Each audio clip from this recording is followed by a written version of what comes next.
Hello students, this is Dipti Goyal from Maharaja Agarsen School. I hope all of you are fine. Today we are going to study lesson 3, Father and his sons. I hope you did your homework of lesson 2. In this lesson we are going to study a story of 4 sons. They always quarreled with each other and their father learned them a lesson to live in unity. तो बच्चों आइए देखते हैं वो कैसे उनको एकता से रहने का पाठ पढ़ाते हैं.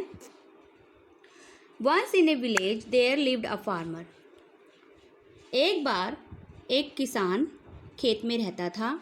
He had 4 mischievous means शरारती sons. बेटे थे उसके 4 शरारती बेटे थे.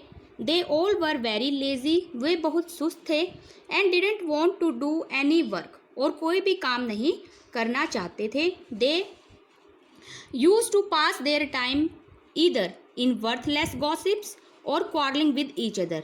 वे अपना समय व्यतीत करते थे. Pass their times समय व्यतीत करते थे.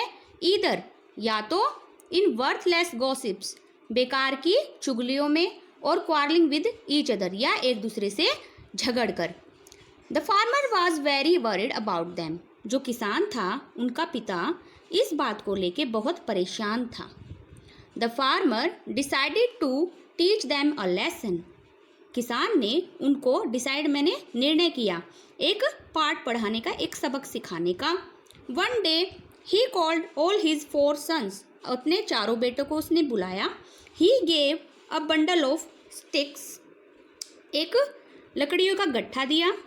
To his eldest son and asked them to break the bundle. और उनको वो बंडल तोड़ने के लिए बोला. The eldest son tried to break the bundle but could not do so. जो सबसे बड़ा बेटा था उसने कोशिश करी बंडल को तोड़ने की, लेकिन ऐसा कर नहीं पाया. Then the farmer gave the bundle to his second son and asked him to break it. तब किसान ने वो लकड़ियों का जो गट्ठा था वो दूसरे बेटे को दिया और उसको भी इसे तोड़ने के लिए बोला.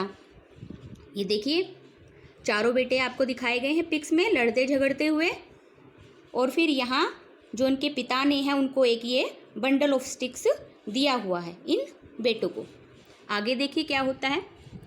The second sun also tried but failed. दूसरे बेटे ने भी कोशिश की उस बंडल को तोड़ने की, लेकिन फेल हो गया. After that the farmer asked his third and fourth son. इसके बाद किसान ने अपने तीसरे और चौथे बेटे को कहा one by one for the same thing.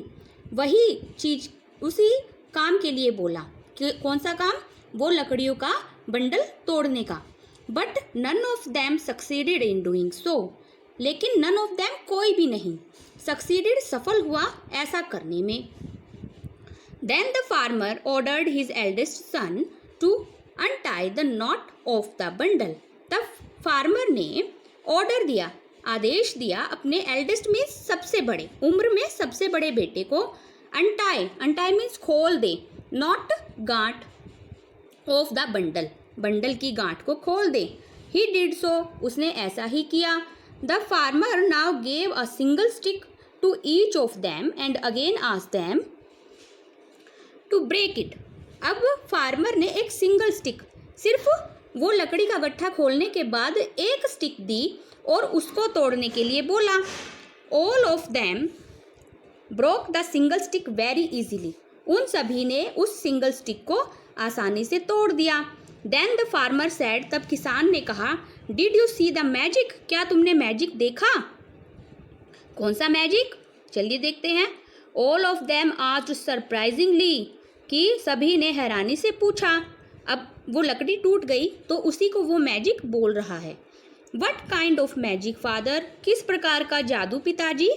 The farmer replied magic of unity my dear sons when you try to break the collection of sticks in a bundle. कि एकता की शक्ति my dear sons when you try to break the collection of sticks in a bundle. जब तुम इस bundle को तोड़ने की कोशिश कर रहे थे. तो कौन से जादू की?